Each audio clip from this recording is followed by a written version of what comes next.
world moves fast. Your workday? Even faster. Pitching products, drafting reports, analyzing data. Microsoft 365 Copilot is your AI assistant for work. Built into Word, Excel, PowerPoint, and other Microsoft 365 apps you use.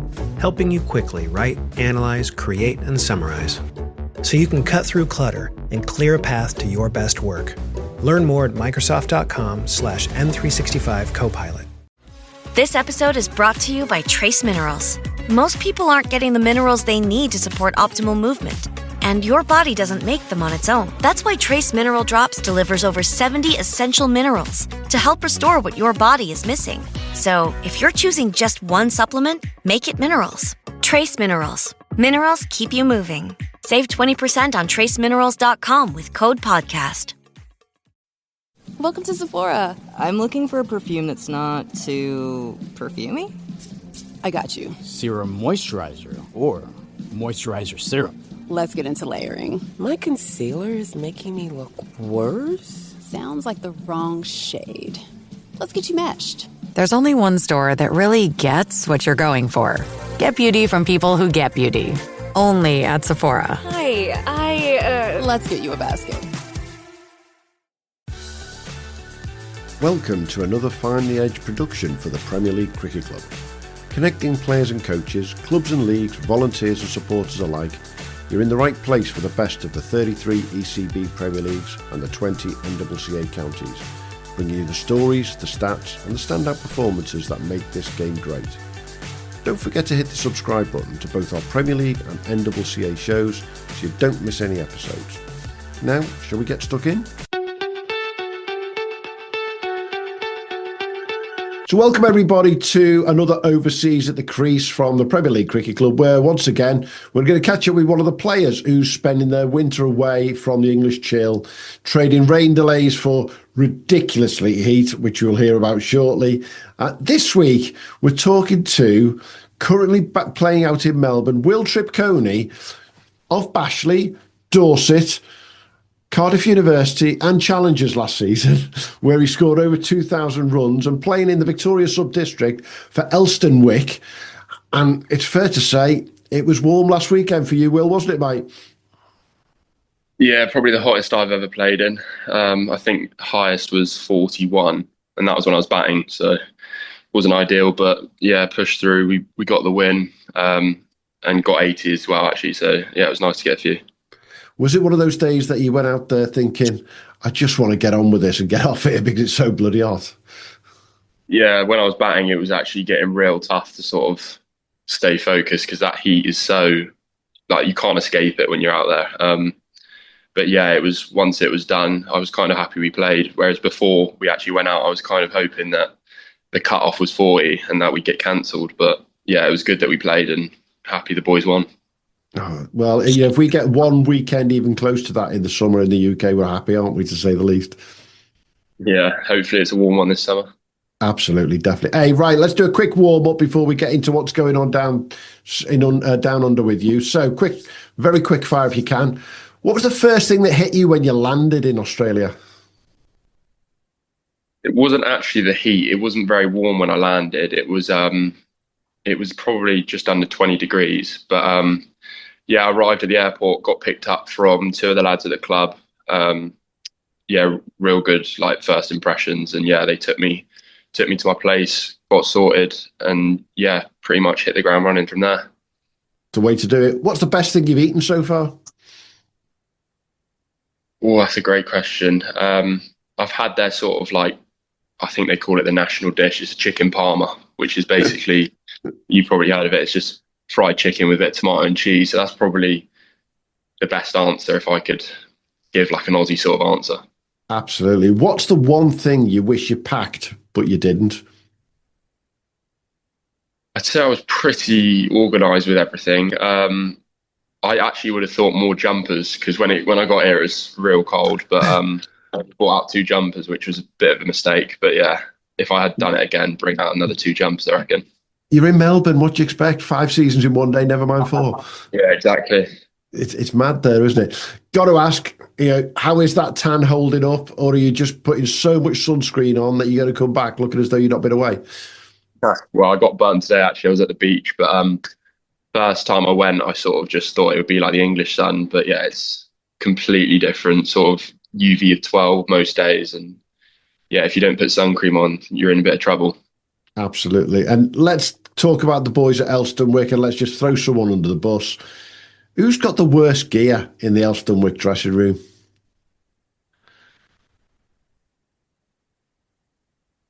Worst gear, I'm gonna have to give that to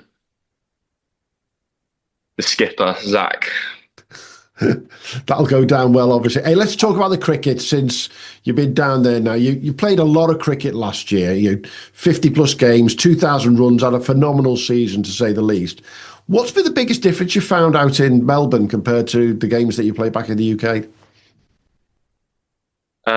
Yeah, so I'd say probably just the way they play their cricket. So like back in England, it's sort of pretty traditional, like the fields that they're sort of setting pace. You get quite a decent pace attack in most teams, but out here you get a lot of sort of just nibblers. And you think when you come out here it's quick and bouncy, but the decks, they're not too dissimilar from England. And then when you throw a sort of little meadow on there, they can be quite tricky. So I'd say that's probably one of the main things. And then also playing in the heat is also pretty tough. But yeah, it's nice to change things up and sort of get new experiences playing in the league out here. Having played quite a lot of our country last year, you were all over the bloody place with some of the games you were playing, clearly. Did the wickets that you played on down there, those decks, they sound more like sort of a Midlandsy sort of deck rather than an East Anglia sort of Norfolk Suffolk deck. They're sort of, because the nibblers and the medium paces are working well. Yeah, the decks, yeah, they were definitely a surprise to me when I came out. I was thinking a lot of like they'd be rock solid pace and bounce, but yeah, not too different to what I'm playing on back home, which is good because I've had that experience already. So there's not much of a difference in terms of the way I go about things out here. So yeah, that's been quite a good thing. What surprised you the most about the standard? I'd say there's a lot of ex-pros, and also you get quite a lot of the English pros come out and play in this league, which is you usually think they'd all go to the Melbourne Prem, but yeah, there's quite a few kicking around in the Subbies League, and you get a lot drop down from the Prem because there's a lot of cash flying around, so you get a lot of good players come down the standard because they get good deals pretty much, and yeah, that raises the standard massive. So who have you managed to run into then from the pros from the UK? Who have you run into at the list season so far? So we played Dan Moriarty he was playing for Caulfield. And then he's not a pro anymore, I don't think, but Hamidullah Kadri, he played him at the weekend actually. Yeah. And then you just get quite a few sort of ex-Vic players, which is quite cool. That's good then. And is there any players that you've seen in the Elsternwick side or around the subbies where you've just gone, God, that's a good one, that's one to keep an eye on? Yeah, there is actually in our team. He's not much, well, I think he's pushing on about 30 now, but a guy called LJ Edwards, one of the most ridiculous players I've ever seen. He's top of the runs at the moment, scored about 700 in only 9 games, which is crazy numbers. But he hits the ball like most pros back in England, if not better. And I'd say if he was playing cricket in England, he'd have a contract somewhere. That's nice to know, definitely. So what about the challenges then? What, conditions, workload, the sledging, what's been the biggest challenges for you so far? Yeah, obviously being English, they don't really like the English, especially with the Ashes on. So yeah, got a bit of heat in those games. But did it get worse during the Ashes, the sledging? It was just, I because obviously first year out here, I hadn't really experienced it, but I'm guessing it's usually the same when most people come out. But yeah, it's just the old classic how they hate the English. But I quite like it, to be fair. I try and get stuck in as well. So absolutely. What have you learned so far, cricket-wise, that you're already thinking that's going to be worth, when I come back to Premier League cricket back in the UK and NCCA cricket? I'd say probably, obviously being the overseas, you've got a pretty big responsibility on your shoulders. So it'll be nice going back into the Dorset side, club side, and sort of knowing that I can be one of those more senior players in the side Like obviously coming through Dorset in the last few years, you've obviously got the likes of Webby and Alex, those senior players who sort of take a lead, whereas having done a summer out here, going back into that sort of environment, I feel like I could definitely take more of a lead in that. That's cool, definitely. So come on then. You're not down there just for cricket. You're on the longest holiday of your life. Off the field, how much have you enjoyed it generally? Oh yeah, it's been unreal. Obviously you got all the beaches around here, the nightlife's cool. Living in the city as well has been really a good experience, and it helps when the lads at the club are they're really sociable. Like we've got things going on to training midweek after games. There's always something to be doing, and like if I was to come back out, I'd know exactly where to go and where to live, because they've made it really easy to settle in. Now, who have you spent most of your time with out there? Has it been with the lads from the club, or is there some of the English boys that are pretty local as well?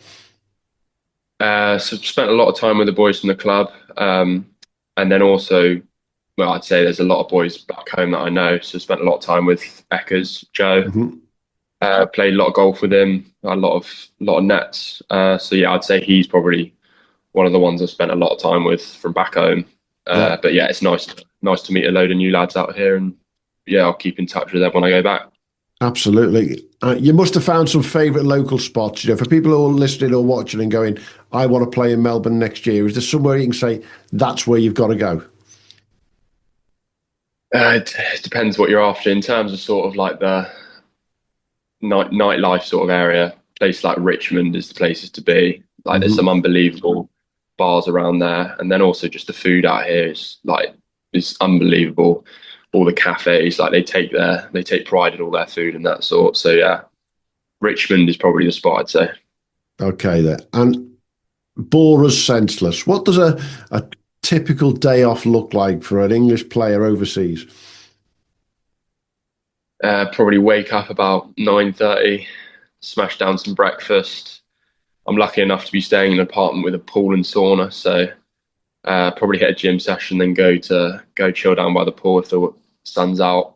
If it's a training day, so Tuesdays, Thursdays, I'll then head on to training at sort of about 4 o'clock, get there early and have a hit, and then train with the lads and go for some food afterwards. Tough life. Yeah.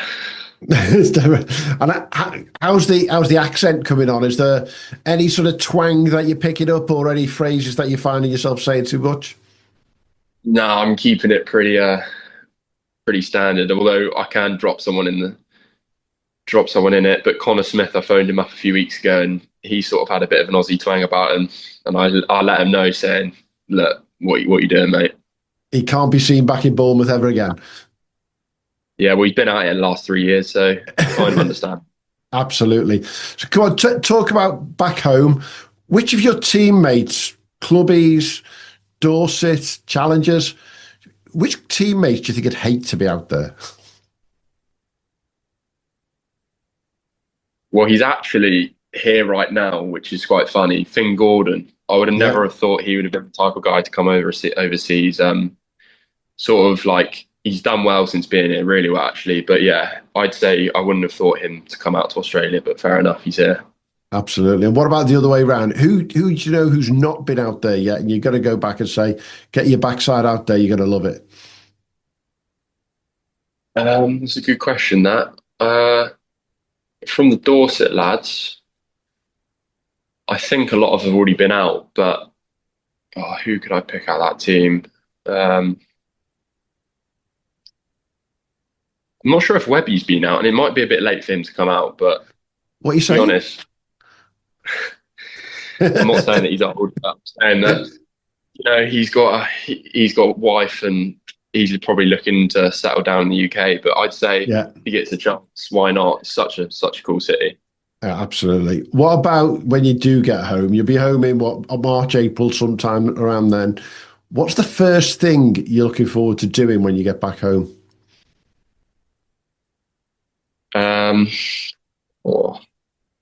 Probably playing at my golf club, to be fair. Getting it's not free because I pay a membership, but being able to just roll up and play golf any time of the day is pretty ideal. Whereas out here, all the courses are, well, they're very prestigious, but that comes with a fee, so it's quite hard to get many rounds in without spending loads of money. But yeah, probably just rocking up and playing a round of golf whenever. And has your handicap come down since you've been out there? Yeah, so it's about 8.1, something like that right now. Came out when it was 10, but me and Joe have been on the course a lot, and I'm actually playing to play Royal Melbourne next week, which I think's ranked 5th in the world. Yeah. So yeah, that'll be. But you've got to get back to the UK and put 18 layers on and try and swing a club the same way. Yeah, it's cold there, isn't it? minus 2. Don't even go there at the moment. Hey, let's wrap things up with a final over. What's the one thing you're going to take away from this experience the most? Probably that. It's a great question, actually. There's a lot, I'd say, because I've been at Bashley for the last 6 years, so I haven't really experienced going into sort of a new club environment. Yeah. And having come out here and joined a brand new club, and fitting in really well, sort of taking that back to the UK and knowing that I can go into any team, sort of fit in well and perform well, which was something that coming out here, you're sort of under a bit of pressure, new team. Yeah. You're under pressure to do well. And yeah, having been able to do that out here, I'll take a lot of confidence into that back home, into any team that I join. Absolutely, definitely. And one bit of advice would you give to anybody who's thinking about going overseas next year?